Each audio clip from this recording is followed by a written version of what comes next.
à Doha au Qatar où se tiendra du 26 au 27 mars le 24e sommet des chefs d'État et de gouvernement de la Ligue arabe.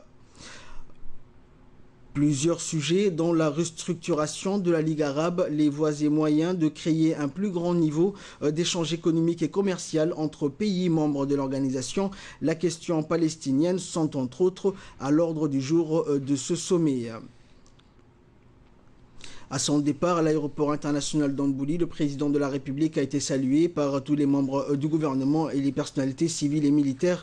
du pays. Toutefois, à en croire les médias, les débats de la réunion seront dominés sous l'effet du pays hôte, le Qatar, par la question syrienne, notamment le bien fondé lié à la concession d'un plus grand soutien financier, diplomatique et militaire à la rébellion syrienne. Et suite est aujourd'hui dominée par les pluies diluviennes qui se sont abattues sur l'ensemble du territoire national depuis la nuit jusqu'à ce matin. Ces fortes précipitations ont entraîné la crue des Oued et malheureusement on déplore des victimes. Un camion transportant des militaires a été emporté par les eaux du côté de Chebellé. Le bilan est lourd. Corps ont été repêchés alors que 8 autres sont portés disparus et 11 sont blessés, mais leurs vies ne sont pas en danger. Le ministre de l'Intérieur nous fera le point sur la situation au cours de cette édition. Malgré ces fortes intempéries qui ont paralysé la capitale et les services publics, la RTD s'est mobilisée pour être à pied d'œuvre et vous faire suivre la situation dans son ensemble. Pour commencer, dans la capitale, la circulation a été coupée entre Djibouti-Ville et Balbala, et ce pendant plusieurs heures au niveau du camp Cheikh Ousmane. L'oued d'Ambouli a débordé au niveau de l'entrée sud du pont et la zone du Saline Ouest. Des opérations de secours auxquelles ont participé les forces armées djiboutiennes et les forces françaises stationnées à Djibouti dans les hélicoptères ont téléporté les personnes piégées par la crue de l'oued d'Ambouli. L'ensemble des opérations menées conjointement par les FAD et les FFDJ qui se sont déroulées sans incident ont permis de sauver de nombreuses personnes, dont notamment des enfants d'une noyade assurée. Les forces de sécurité, la police et la gendarmerie nationale ont été également dépêchées sur les lieux par le ministre de l'Intérieur pour bien sûr coordonner les secours pour assurer pour ce qui est des dégâts. On peut citer que plusieurs habitations ont été emportées par les eaux et ont également atteint les quartiers appelés Vietnam, causant d'importants dégâts matériels. Et toutefois, en fin d'après-midi, le trafic des bus et minibus a repris timidement pour les désertés de Balbala notamment. La cellule de crise est mise en place par le ministère de l'Intérieur.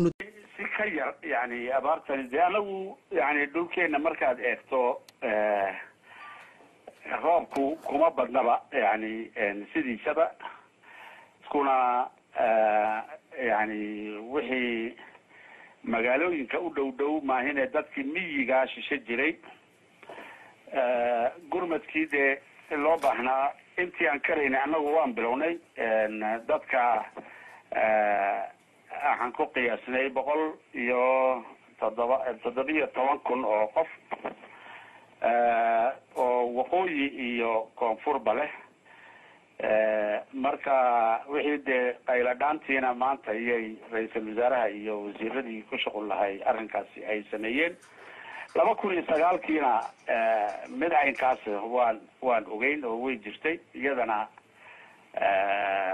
waan intii aan karayna waan ka jawaabnay laakiin waad ogtahay Afrika kolba sida ay abaartu u jirto ayay dadkuna ugu soo qulqulaan magaalooyinka dibtuna waxa ay tahay in reer guuraagi uu hadeed dabar go'ayo oo aanan lagu noolan karin ama xoolo lagu noolan karin roob keliis dhibaatadaasina kol hadii dadkii ay soo barakacayaan ay magaalo ku soo wada qulqulayaan magaaladii wax loogu hayay aanay jirin meherad iyo waxbarasho iyo walkaas waxay kordhinayaan dadkii camal la'aanta magaalooyinka u fadhiyay oo dhibtaasi waxaan la qabnaa degan degmadaasi gubato ayaa si aad u soo dhaweeyay deeqdaasi gargaarka ah waxaana iyagu tilmaameen in ay ku soo beegantay xilli aad loogu baahnaa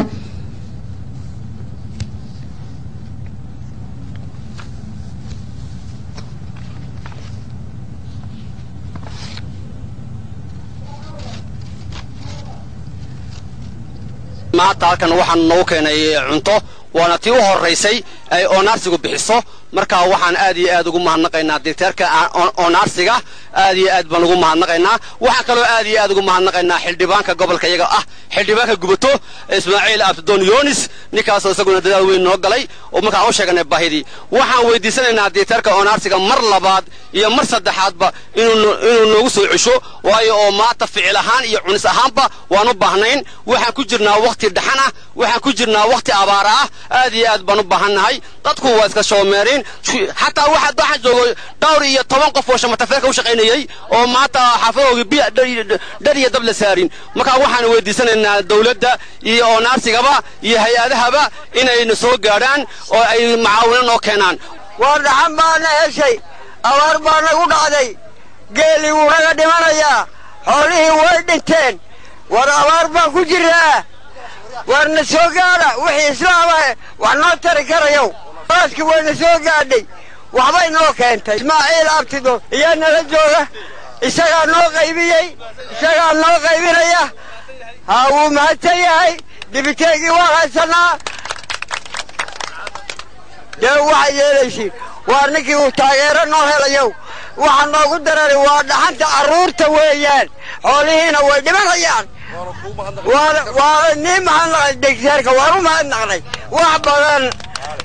guuti mudane Ismaaciil Umar Geelle si ballaadhan ayaa halkaasi lagu soo dhaweeyay garoonka caalamiga ee Aadan Cadde ee magaalada madaxda Muqdisho ee dalka Soomaaliya si weyn oo ballaadhan ayaa madaxweynaha Jamhuuriyadda Djibouti halkaasi lagu soo dhaweeyay